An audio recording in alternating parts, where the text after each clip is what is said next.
Chapter 1 ભાગ 1 પહેલો પ્રશ્ન વાંચવાનો છે. એમસીક્યુ હા, પહેલા એમસીક્યુ પછી વીએસક્યુ, બધા કમ્પ્લીટ કરવા જરૂરી નથી.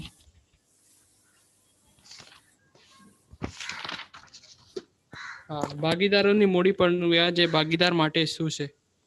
બસ, જવાબ નથી બોલવાનો. ભાગીદારોનું મૂડીનું વ્યાજ ભાગીદારો માટે શું છે?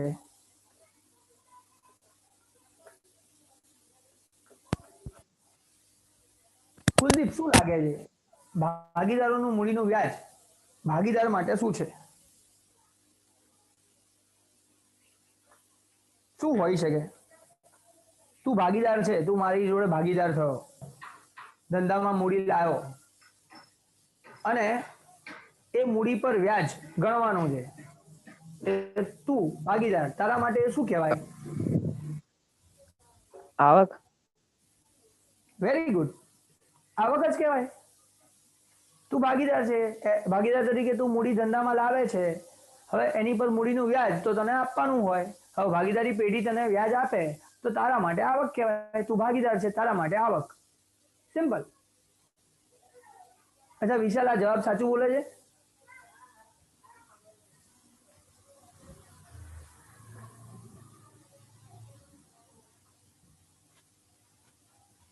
ઓ વિશાલ,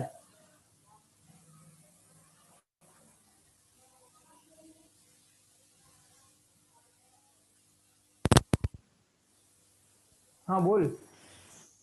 હા બોલ. શું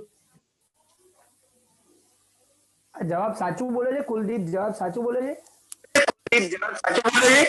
હા સર. અચ્છા, બસ ઓકે. નયન, ભાગીદારોનું મૂડી ખાતું બનાવવું છે મારે અહીંયા.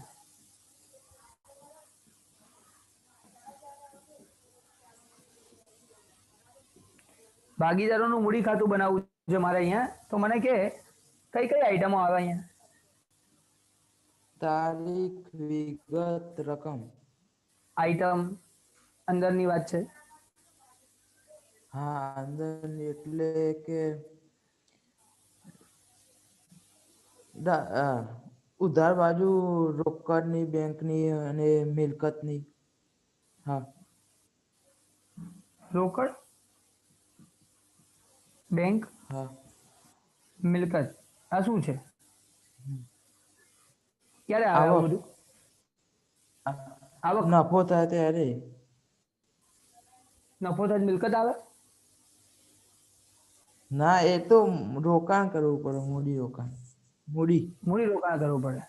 તો આ શું થાય? નફો થાય? તું બોલે ને અહીંયા ક્યારે લખવાનું? બે રોકડ લખવાનું, મૂડી બેંક મૂડી લખવાનું, મિલકત. મૂડી થાય. મૂડી અચ્છા, થાય, મૂડી. મૂડી. એટલે મૂડી લાવે તો ઉધાર બાજુ લખવાનું એમ? ના, એ જમા બાજુ આવે. તો આ શું આવે? હા, જમા. એ જમા બાજુ જાય તો. લખ્યું. જાય તો ક્યાં જાય? એટલે બીજે કઈ. ક્યાંક ફરવા જાય? ના.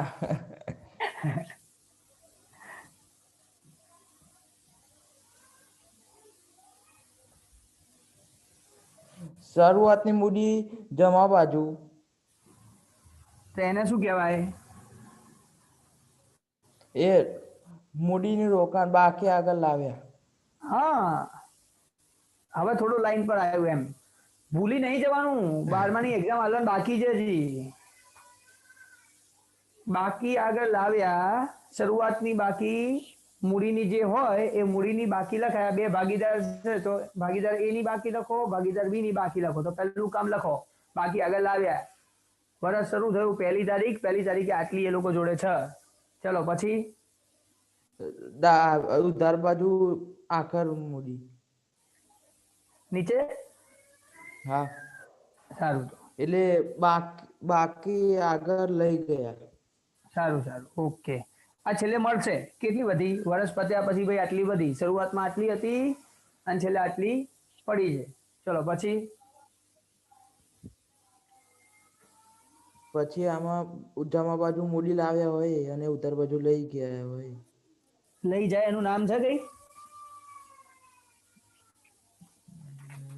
કે લાવે એને મૂડી કહેવાય, લઈ જાય એને શું કહેવાય?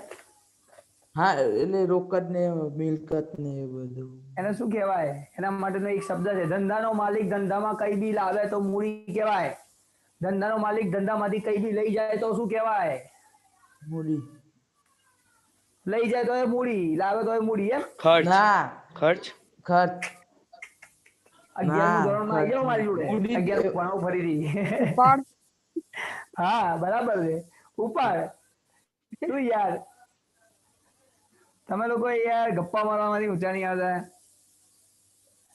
લાગે છે કમલ સર જોડે તમે લોકો ભણ્યા છો 11માં. ચલો વધારાની મૂડી.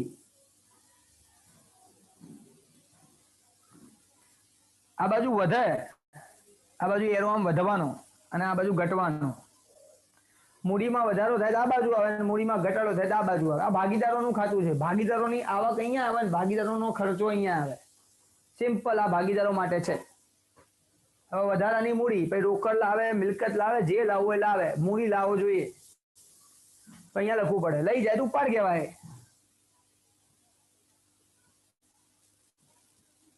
હું યાર નયન યાર તારી જોડેથી આવી આશા નહોતી. કુલદીપ ચાલ એક વખત રિપીટ કરી દે તો એમ તો શું બોલ્યા આપણે, શું સમજ્યા?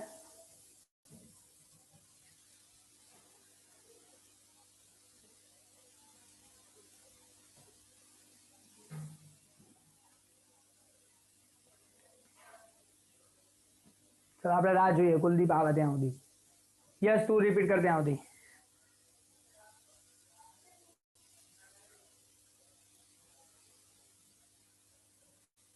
ઓ યસ. સર મારે ધ્યાન નતું. એટલે કેટલું હતું એ તો જો, આ બધું લખ્યું એની જ વાત છે બગા.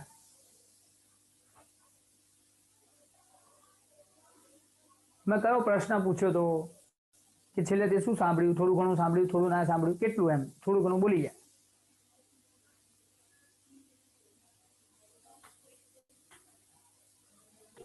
ભાગીદારો જે ધંધામાં લાવે એને મૂડી કહેવાય અને લઈ જાય એને ઉપાડ કહેવાય.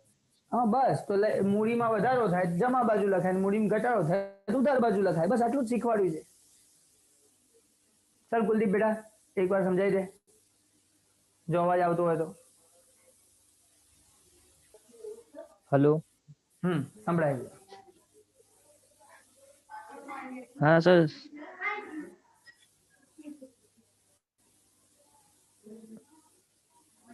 હેલો. સંભળાય છે, તું બોલવાનું ચાલુ કર. આ ભાગીદારોનું મૂડી ખાતું સમજાય.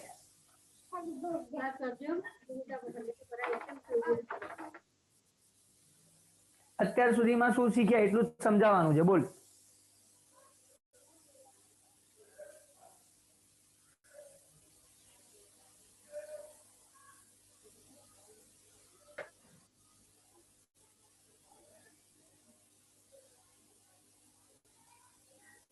ચાલ યસ ફરીથી બોલી જાય ને ભાઈ, એટલે કુલદીપને સંભળાય પછી બોલશે. ભાગીદારો ધંધામાં મૂડી લાવે તો એને જમા.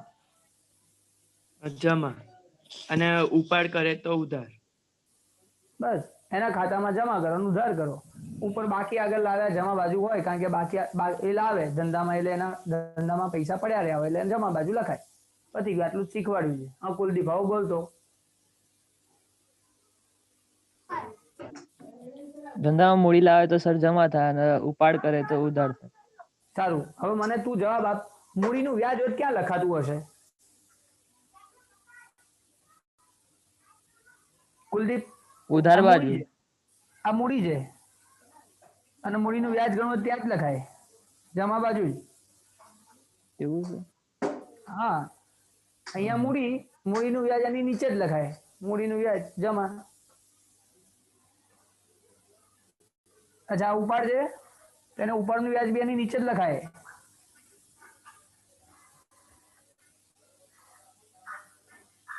બોલ આવડે?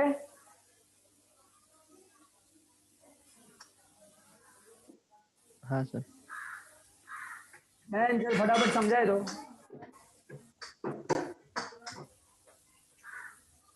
મૂડી મૂડી ખાતું બધું હા, બીજું ક્યાં અહીંયા કઈ સમજાવ્યું છે તો બીજું સમજાય તું. હા હા બોલ. ભાગીદાર મૂડી લાવે તો જમા બાજુ અને લઈ જાય તો ઉધાર બાજુ. તેમાં જમા શું બાજુ લખાય? આવે તો મૂડી અને અને શું હા, ઉધાર બાજુ લખાય શું? અને ઉધાર બાજુ ઉપાડ ખાતે. હા બસ ઓકે, હવે આગળ. અ- અને ઉપાડનું વ્યાજ ઉધાર બાજુ લખાય અને મૂડીનું વ્યાજ જમા બાજુ લખાય અને હા આખરની મૂડી ઉધાર બાજુ લખાય. આખરની મૂડી સામાન્ય રીતે ઉધાર જ હોય, એટલે ઉધાર બાજુ એટલે ઉધાર બાજુ મળે એટલે આપણે ઉધાર બાજુ લખાઈ દઈએ. ચલો કઈ નહીં, આટલી વસ્તુ આપણે સમજ્યા. આ મૂડી ખાતું સમજીએ, ભાગીદારોનું મૂડી ખાતું લખી રહ્યા છીએ. પહેલા મગજમાં ક્લિયર રાખજો, ભાગીદારોનું મૂડી ખાતું લખી રહ્યા છીએ. ઓકે. ભાગીદારોને ફાયદો થાય, એમની આવક થાય તો જમા બાજુ લખાય, અને ભાગીદારોનો ખર્ચો થાય તો ઉધાર બાજુ લખાય. આટલી વસ્તુ પણ ક્લિયર હોવી જોઈએ. માટે આપણો પહેલો પ્રશ્ન જે હતો એમસીક્યુમાં કે મૂડીનું વ્યાજ ભાગીદાર માટે શું છે? ત્યાં ભાગીદાર માટે આવક છે. અચ્છા, ભાગીદારની આવક હોય એટલે આપણા ધંધાનો ખર્ચો કહેવાય. તો કે ધંધો આપે છે ને તો ધંધા માટે ખર્ચો છે, મૂડી પર વ્યાજ, પણ ભાગીદાર માટે આવક છે. આ ખબર પડવી જોઈએ. અચ્છા, તમારામાંથી કોઈ કહેશે? હવે ચલો એક પ્રશ્ન પૂછી લઉં.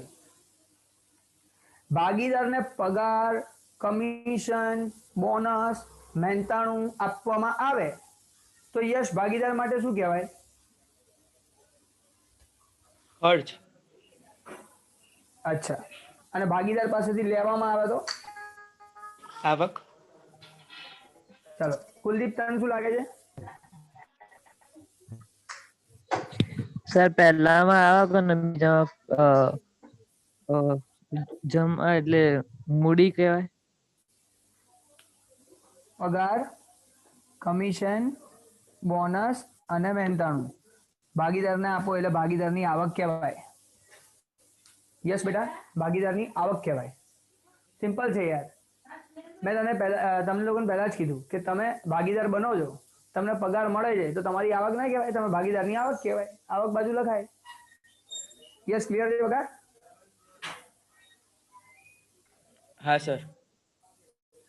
તો ભાગીદારની આવક છે, પગાર, કમિશન, બોનસ, મહેનતાણું ભાગીદારની આવક છે. હા, ધંધા માટે ખર્ચો છે, કારણ કે ધંધો એને ચૂકવે છે. એટલે આ બંને વસ્તુ ક્લિયર કરવી બહુ જરૂરી છે.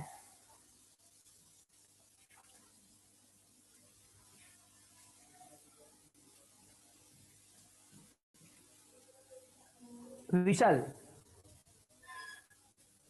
આ આપણે ભાગીદારોનું મૂડી ખાતું બનાવ્યું છે, ભાગીદારો માટે છે. ભાગીદારની આવક, ભાગીદારનો ખર્ચો. પણ આ બધી વસ્તુઓ આપણે ધંધામાં લખવાની હોય તો ધંધામાં કયા ખાતામાં લખાય? નફા નુકસાન ફાળવણી. થોડું ફરીથી બોલ ને, બધાને સંભળાય એટલે, નહીં તો પછી બીજાને પૂછીશ કે મને સંભળ્યું નહીં એવું થશે. નફા નુકસાન ફાળવણી ખાતામાં. નફા નુકસાન ફાળવણી ખાતામાં. ઓકે. નફા નુકસાન ફાળવણી ખાતું શેના માટે બનાવવામાં આવે છે? ધંધા માટે કે ભાગીદાર માટે? ભાગીદાર માટે. તો ભાગીદાર માટે તો? હા. ફરી બોલ. ધંધા માટે. ઓકે, કુલદીપ કહે છે ધંધા માટે. વિશાલ, આરામથી ફરીથી બોલ.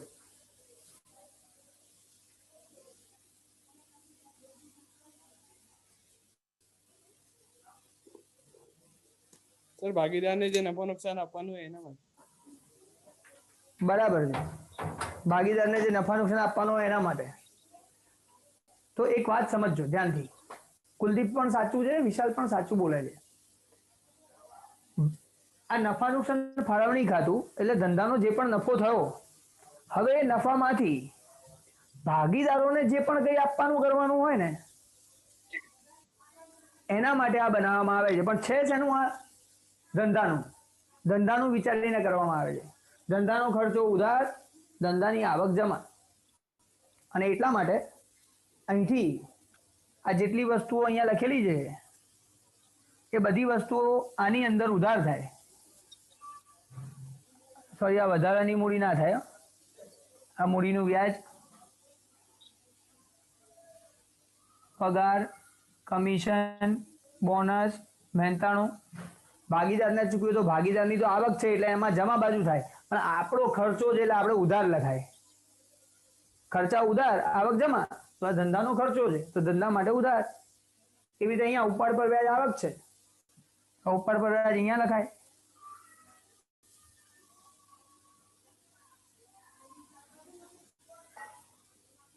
તો ઉપાડ પર વ્યાજ જમા બાજુ લખવાનું હોય,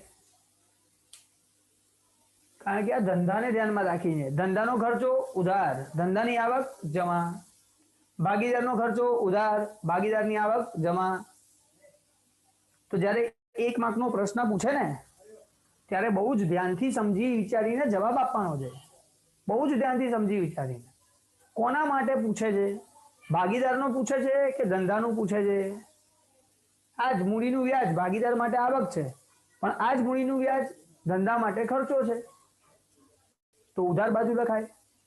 આ જ પગાર, કમિશન, બોનસ, મહેનતાણું ભાગીદાર માટે આવક છે પણ ધંધા માટે ખર્ચો છે તો ધંધામાં ઉધાર લખાય. નફા નુકસાન ફાળવણીમાં ઉધાર થાય.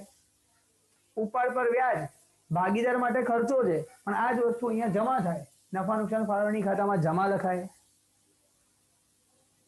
તો આ વસ્તુ આપણે સમજવાની. કોને ખબર ના પડી આ વસ્તુ પૂછી શકો છો.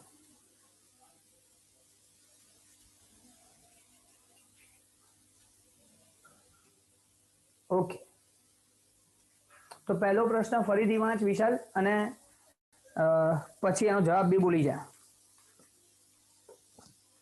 ભાગીદારોની મૂડી પરનું વ્યાજ એ ભાગીદાર માટે શું છે? અને જવાબ આવક. આવક છે.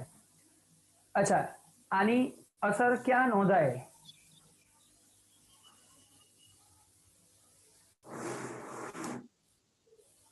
કયા ખાતામાં કઈ બાજુ અસર આવે આની?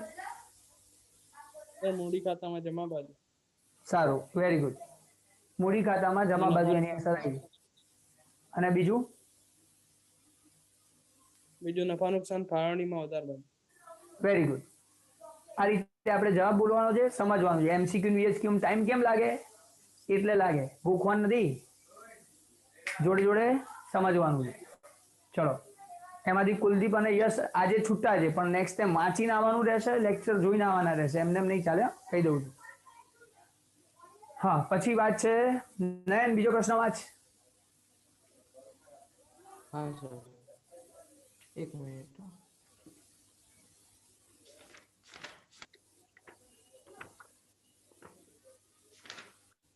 પાના નંબર 29. પદ્ધતિમાં મૂડીની મળી ગયું. કઈ પદ્ધતિમાં મૂડીની રકમ બદલાતી હોવાથી મૂડીનું વ્યાજ દર વર્ષે બદલાતું રહે છે? ચલો, આના માટે પાછું એક વસ્તુ શીખવાડવાની રહેશે. જવાબ પછી બોલીએ છે, જવાબ પછી બોલીએ છે.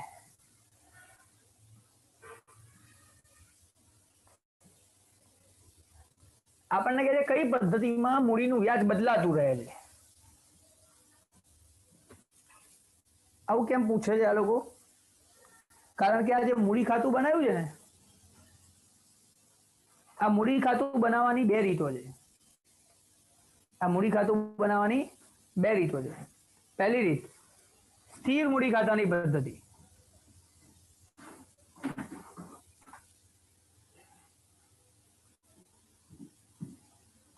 એક રીત છે સ્થિર મૂડી ખાતાની પદ્ધતિ, બીજું છે નામ છે અસ્થિર મૂડી ખાતાની પદ્ધતિ.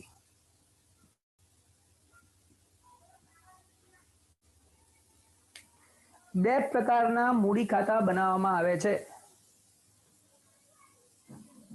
બે પ્રકારના મૂડી ખાતા બનાવવામાં આવે છે.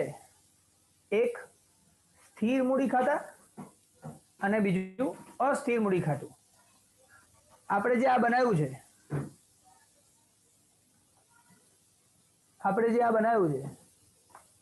એ અસ્થિર મૂડી ખાતાની પદ્ધતિ છે.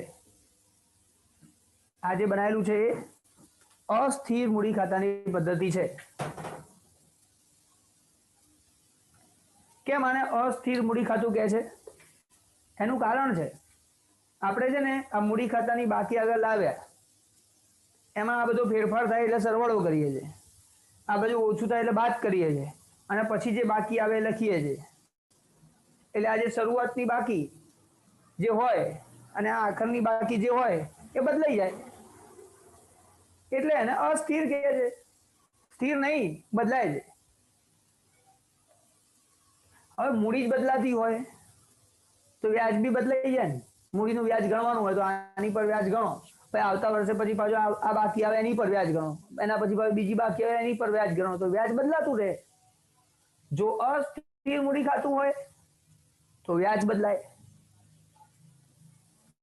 અને સ્થિર મૂડી ખાતા પદ્ધતિમાં કેવું હોય, આ આપણે અસ્થિર બનાવીએ છીએ. સ્થિર મૂડી ખાતા પદ્ધતિમાં કેવું હોય, મૂડીને હલાવવાનું નહીં. જે મૂડી છે મૂડીની મૂડી, આ મૂડીમાં વધારો થાય તો પ્લસ થાય પાછું, એના સિવાય મૂડી ના હાલે. આને બધાથી મૂડી હલ જ નહીં, લખવાનું જ નહીં મૂડી ખાતામાં. બધું મૂડીનું વ્યાજ, પગાર, કમિશન, બોનસ, મહેનતાણું, ઉપાડનું વ્યાજ, ઉપાડ, આ બધી વસ્તુઓ મૂડી ખાતામાં લખવાની જ નહીં. એટલે મૂડી બદલાય જ નહીં. મૂડી એની એ જ રહે, જે મૂડી છે એની એ જ મૂડી રહે, મૂડી કોઈ ફરક જ ના પડે. એટલે એને કહેવાય સ્થિર મૂડી ખાતાની પદ્ધતિ. આ સ્થિર મૂડી ખાતાની પદ્ધતિમાં જે મૂડી ખાતું બનાવવામાં આવે એમાં અહીંયા બાકી આગળ લાવ્યા આવે, બાકી આગળ લઈ ગયા આવે. આ બંને હરખું હરખું જ રહે, આમાં કોઈ ફેરફાર થાય જ નહીં. ક્યાં સુધી ફેરફાર ના થાય? જ્યાં સુધી નવી મૂડી ના લાવે ત્યાં સુધી, મૂડી ઘટાડે નહીં ત્યાં સુધી. ઉપાડ નહીં, ઉપાડ અલગ વસ્તુ છે ને મૂડીમાં ઘટાડો કરવો અલગ વસ્તુ છે. બાકી આમાં કશું લખાય જ નહીં મૂડી ખાતામાં. અને બીજું એક બનાવી દેવામાં આવે ચાલુ ખાતું. હવે સ્થિર તો પતી ગયું કામ, બીજું બનાવવામાં આવે ચાલુ ખાતું. સ્થિર મૂડી ખાતા પદ્ધતિમાં મૂડી ખાતું બને અને ચાલુ ખાતું બને. ચાલુ શેના માટે બનતું હશે? આના માટે, વધારાની માહિતીઓ માટે. આ ઉપાડ પર વ્યાજ હોય શું ક્યાં લખવાનું? લખવાનું તો જમા જ, પણ અહીંયા લખવાનું ઉપાડ પર વ્યાજ, અરે સોરી મૂડી, મૂડી પર વ્યાજ. પછી આ પગાર, કમિશન, બોનસ, મહેનતાણું અહીંયા લખવાનું.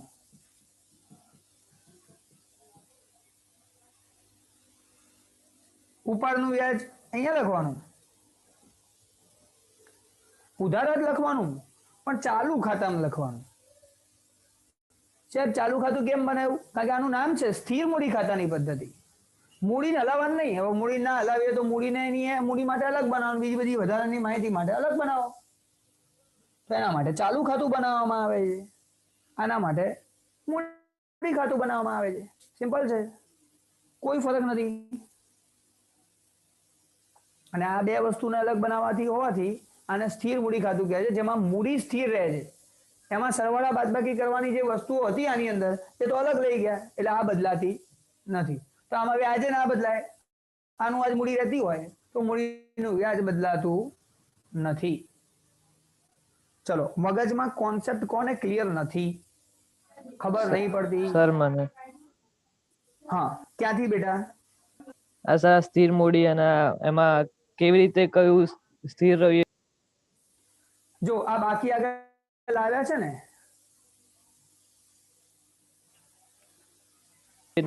હા અહીંયા બાકી આગળ લાવ્યા લખાય. પછી આ મૂડીનું વ્યાજ છે એ અહીંયા ના લખાય, એ ચાલુ ખાતામાં લખાય. હવે અહીંયા બાકી આગળ લાવ્યા 1 લાખ ને 2 લાખ રૂપિયા છે, મૂડીનું વ્યાજ 10,000 રૂપિયા 20,000 રૂપિયા છે, એ આપણે અહીંયા લખ્યું. પછી પગાર, કમિશન, ફરી 10,000 ને 20,000 રૂપિયા પગાર મળ્યું, એવું સમજી લો. ઉપાડનું વ્યાજ અહીંયા ઉપાડ છે 10,000 રૂપિયા, ઉપાડનું વ્યાજ 1,000 રૂપિયા, 20,000 રૂપિયા, ઉપાડનું વ્યાજ 2,000 રૂપિયા. તો એ આપણે જનરલી અહીંયા લખીએ છીએ, પણ આપણે એમાં નહીં લખતા, અને અલગથી બતાવીએ છીએ ચાલુ ખાતાની અંદર. હવે આપણે આ ખાતું બંધ કરીએ, અહીંયા તો કશું છે જ નહીં, એટલે 1 લાખ 2 લાખ. અહીંયા ખાતું બંધ કરીએ 1 લાખ 2 લાખ બાકી મળી, તો આ આખરની ને શરૂઆતની બાકીમાં કોઈ ફરક પડ્યો?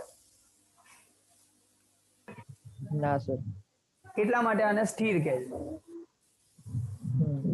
કે આખરની ને શરૂઆતની બાકીમાં કોઈ ફરક નથી પડતો, અને જે વસ્તુ બદલાય છે એ પગાર કમિશન. હવે આના ખાતાને બંધ કરીશું એટલે આની બાકીઓ બદલાય રાખશે, ચાલુ ખાતાની બાકી બદલાય રાખે, મૂડી ખાતામાં કોઈ ફરક પડવાનો નથી.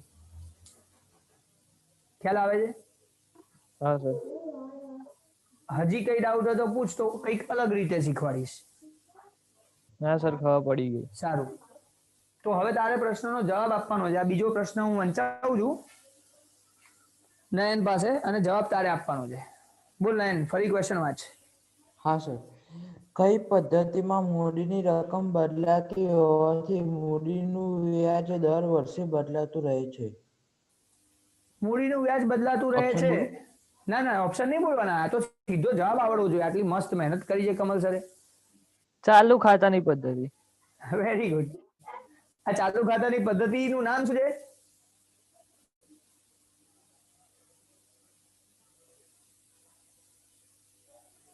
કુલદીપ, આ ચાલુ ખાતું બનાવવાનું હોય એ પદ્ધતિનું નામ શું છે? સ્થિર ખાતાની પદ્ધતિ. સ્થિર મૂડી મૂડી ખાતાની. ખાતાની પદ્ધતિ. હા. Very good. બસ આવડી ગયું, પતી ગયું આ પ્રશ્નનો જવાબ. જો આ વર્ષે ગવર્મેન્ટ નક્કી કરે ને 100 માર્કની એક્ઝામ ખાલી એમસીક્યુ લેવાની છે, આપણા સ્ટુડન્ટ જોરદાર માર્ક્સ લાવવા જોઈએ. દરેકે દરેક વસ્તુનું ડિસ્કશન થઈ રહ્યું છે અને આમાંથી જ એમસીક્યુ બને. યસ, ક્લિયર છે બેટા?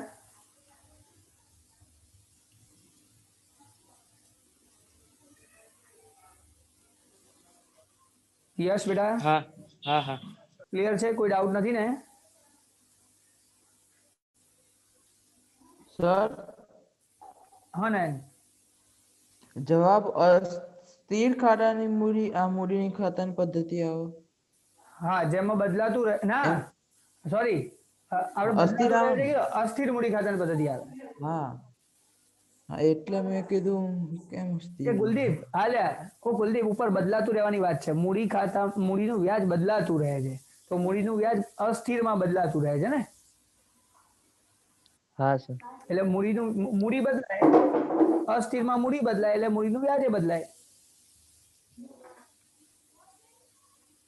બરોબર કુલદીપ? હા સર. યશ, હા. હવે મારી જોડે 1 મિનિટ છે યશ. એમાં 1 મિનિટમાં આપણે આજના લેક્ચરમાં શું ભણ્યા ને આટલે સુધીમાં ખાલી એટલું કહી દે. 2 એમસીક્યુ ભણ્યા અને બીજું અહીંયા ડિસ્કશન કર્યું. બધી વસ્તુ એ થોડીક ફટાફટ ટૂંકમાં સમજાવી દે 1 જ મિનિટની અંદર, ઝડપથી.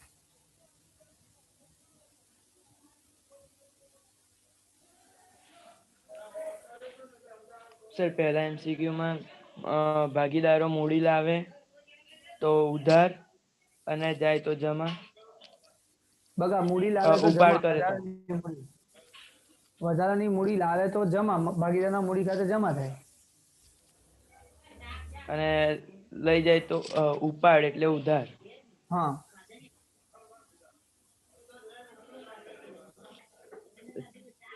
મૂડીનું વ્યાજ, પગાર, કમિશન, બોનસ, મહેનતાણું ભાગીદારને મળે તો ભાગીદારની આવક કહેવાય, એટલે ભાગીદારના ખાતામાં જમા થાય. ઉપાડનું વ્યાજ ભાગીદાર માટે ખર્ચો કહેવાય. આ બધી વસ્તુઓ ઉપર નફા નુકસાન ફાળવણી ખાતામાં ખર્ચ ઉધાર લખાય. આ વસ્તુ ધંધા માટે આવક છે એટલે જમા કરાય. પછી આ શીખ્યા સ્થિર મૂડી ખાતાની પદ્ધતિ, જેમાં મૂડી સ્થિર રહે એટલે મૂડીનું વ્યાજ પણ સ્થિર રહે. આ અસ્થિર મૂડી ખાતાની પદ્ધતિ, જેમાં મૂડીનું વ્યાજ બદલાતું રહે. આ બીજો પ્રશ્ન હતો. બસ આટલું શીખ્યા.